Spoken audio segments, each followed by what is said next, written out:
Should I stay or should I go? David Cameron admires Boris Johnson's charisma, and he desperately wanted Bojo on his side in the referendum campaign.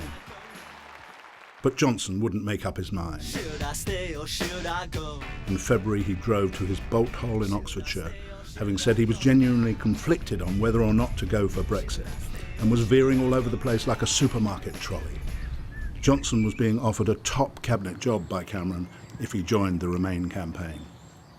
He decided he would use his weekly Daily Telegraph column, for which he's paid $250,000 a year, to help reach his decision.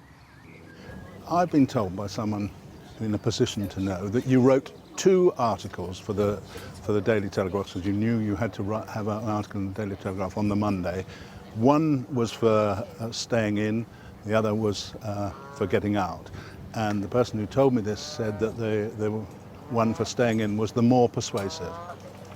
Well, on the contrary, the one, I don't know what your conceivable sources for that information may be, but I can tell you seriously that I decided that it was much better for our country to go out. This person said that your arguments for staying in were stronger than the arguments for coming out. Perhaps, I don't know. But you did write the 2 articles. I certainly, what I can say is that I wrote... There's a way of helping you make up your mind. And I'll tell you what the second article said. What it said was that actually,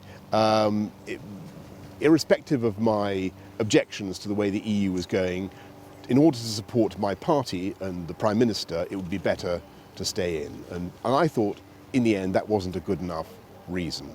Now, let me say about Boris, I have huge respect for Boris as a politician. He's a great friend of mine. He is a fantastic Mayor of London. I think he's got a lot to give to the Conservative Party. I think he's got a lot to give to this country.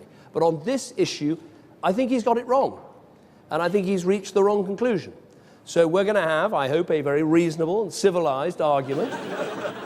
It was the latest contest in a relationship between the 2 men who'd been friends and rivals for nearly 40 years. They'd first met at Eton, where Johnson was a scholarship boy who was 2 years older than the stockbroker's son, known then as Cameron Minor. I do remember, Dave. I'm fairly certain someone said to me once, "That's Cameron Mai," and there was this tiny chap. I dimly remember. Johnson's relationship with Cameron Minor would be an up-and-down affair throughout their lives. At Eton, it was Johnson who became the school star. He was the top player in the team for the wall game. He was also a member of the elite group, which could wear its own fancy waistcoats, and he was made captain of the school. The fact that Cameron didn't achieve either honour is something he's often privately reminded of by Johnson. When the 2 went on to Oxford, they were elected members of the notorious Bullingdon Club, and they appeared together in the same photograph, which they both wish could be airbrushed out of history. Johnson, who believes he's cleverer than Cameron, left Oxford with a 2nd in classics, and was disappointed to learn that David Cameron got a 1st in politics, philosophy and economics.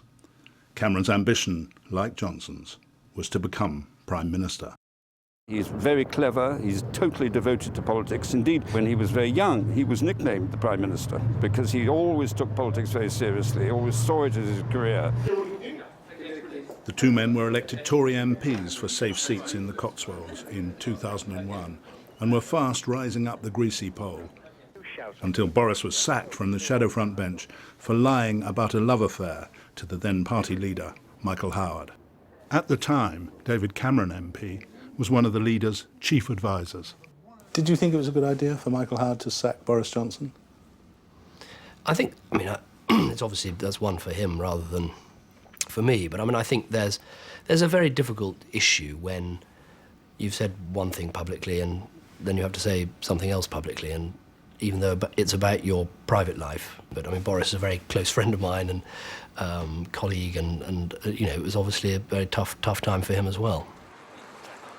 After Cameron was elected Tory leader, he persuaded a reluctant Johnson to stand as Mayor of London. Johnson suspected it was a ploy by Cameron to remove a potential rival. This is an excellent opportunity for London to have someone who I think can unite Londoners, can inspire Londoners, and can give leadership to what is one of the greatest city in the world, and it needs a great leader. One of the. It Sorry, is the greatest city in the world. London is the greatest city in the world. Sorry, I don't want to interrupt you. No, I'd finish. You make a very good point. It's a fantastic chance to change the government of London and to institute a new type and style of administration in this city. He'd fly through the air with the greatest of ease, a daring young man on the flying trapeze. His movements were graceful for girls he could please. The high point of Johnson's time as mayor was a zip-wire trip to publicise the London Olympics. He got stuck. I want you to know it's going well. It's very, very well organised. If any other politician anywhere in the world got stuck on a zip wire, it would be, disastrous. For Boris, it'll be an absolute triumph. There's no, he defies all forms of gravity. The current in-out referendum campaign is a no-holds-barred battle which could see the Prime Minister losing his crown jewels to his populist challenger. Johnson had kept everyone guessing for months about which side he would choose. I thought I'd better come out and say something because I could see that you were all in a great mass here, and I've made up my mind. The last thing I wanted was to go against David Cameron or the government. But after a great deal of hard take, I don't think there's anything else I can do. I will be advocating vote leave or whatever the team is called. I understand there are many of them. I think that is basically because I want a better deal for the people of this country. Isn't this a calculated, cynical play for the leadership of the Conservative Party? On the contrary, I think that really and truly it would be the best thing possible for the people who are listening to this debate, who are wondering genuinely in their minds which way to go. Thank you very much. Thank you very much. Johnson had only given Cameron 5 minutes warning of his decision to back Brexit. I'm human, so obviously I was disappointed. It would be inhuman not to be sad and disappointed that Boris has taken a different view. Disappointed was putting it mildly. Privately, the word from Number 10 was that the PM was incandescent, that Boris had decided to out himself as an outer. There is to be a leadership election in the Conservative Party before the next election, because the Prime Minister had already said that he's not going to stand down. And it is said, I'm told, that Boris intends to stand in that leadership election. It is also further held that you couldn't leave the Tory party unless you've been an outer. I don't believe that's the case. But I believe that some of those factors may have contributed to Boris's Damascene conversion to the out cause. Boris is my friend. I mean, I like him very much. But he's not an outer. And he told me he wasn't an outer, I mean, some time ago. And he told lots of other people he wasn't an outer. So I regret very much that he did it. In the Commons, the Prime Minister couldn't resist a subtle dig at Johnson's leadership ambitions. Mr. Speaker, I'm not standing for re-election. I have no other agenda. I have no other agenda than what is best for our country. I don't want this to become a sort of Tory psychodrama between me and Boris. And I don't want too many blue-on-blue conflicts. I want to prove the breadth of the campaign.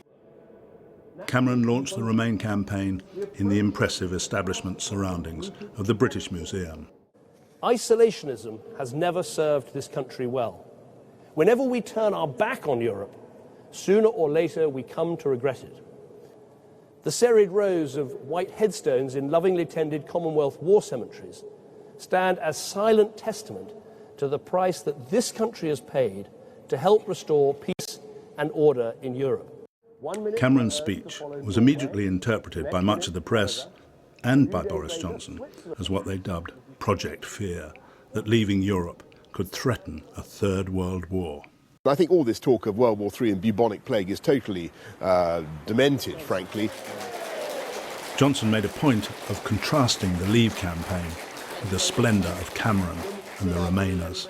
This is a David and Goliath fight. This is a struggle of the little platoons against the big battalions. And they have the CBI and Goldman Sachs and Peter Mandelson. And then last Friday we got the definitive answer from Boris Johnson. He finally revealed what Brexit looks like. And I don't mean the sight of his rear climbing up into that driver's hand. To strengthen the Remain cause, Cameron had enlisted the most powerful man in the world to put the case against Brexit. But Johnson issued a preemptive strike, accusing Obama of being anti-British because of his part Kenyan origins. Obama delivered a magisterial rebuke, and Boris was in the doghouse. I thought Boris got that wrong. I thought that was a terrific misjudgment of the proper thing to say. And I think it kind of showed Boris in not a good light. Alas, poor Boris. I knew him, a fellow of infinite jest. Hi. Good morning, everyone. Good morning. David Cameron seemed to be on a roll as he played up the economic cost for every household of Brexit. What do you think of the way that David Cameron has conducted the campaign? Well, it's been absolutely balmy. This whole idea that there'll be a plague of frogs and the death of the firstborn if we vote to leave, when a week before the renegotiation was completed, the Prime Minister intimated that he might lead the Leave campaign. Now, you can't have it both ways. What comes first, World War III or the global Brexit recession?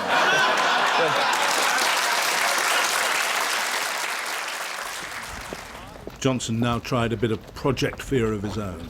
He told the Telegraph that the Brussels bureaucrats were trying to unify Europe as Hitler had done before them. You know, I thought it was an absolutely bloody awful, stupid thing to say. It really was. And I've no doubt Boris regrets it. Who do you think you are kidding, Mr. Hitler, if you think we're on the run?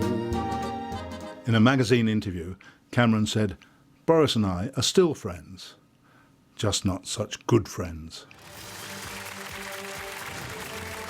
Johnson arrives for the ITV debate, accompanied by two fellow Leave MPs, one Tory and one Labour. They'll be up against the Remainers, Nicola Sturgeon, the Scots Nat leader, Labour's Angela Eagle, and Amber Rudd, the Cabinet Minister. She'd apparently been briefed by Downing Street to target her fellow Tory Boris Johnson personally. But you need to look at the numbers, although I fear the only number that Boris is interested in is the one that says number 10. But the fact is, he's the life and soul of the party, but he's not the man you want driving you home at the end of the evening.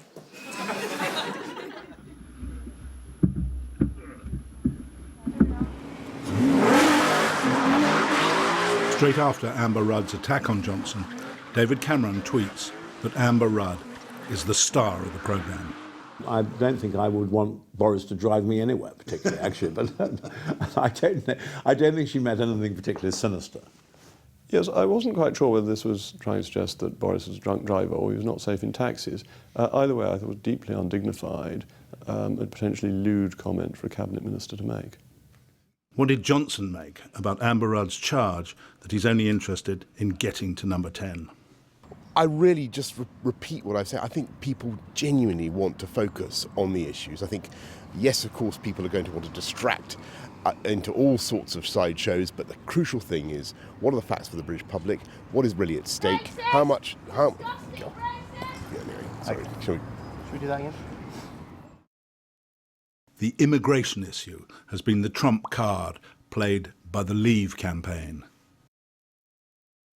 Johnson and Michael Gove send an open letter to the Prime Minister which accuses him of corroding public trust with lies about immigration.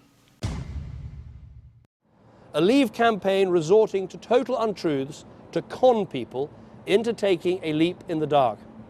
It is irresponsible, it is wrong, and it's time that the Leave campaign was called out on the nonsense that they are peddling. Don't make this choice on the basis of false information.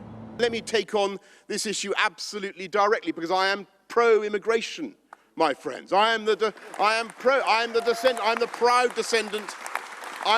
descendant of Turkish immigrants. And let me stun you, perhaps, by saying that I will go further. I'm not only pro-immigration, I'm pro-immigrants, and I am in favour of an amnesty for illegal immigrants who have been here for more than 12 years.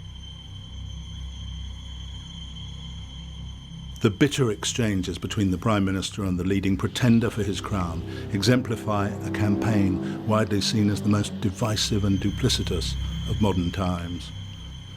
And the greatest irony could be that after the referendum results come in, neither man will end up with the job that they have each fought for since they were at school together.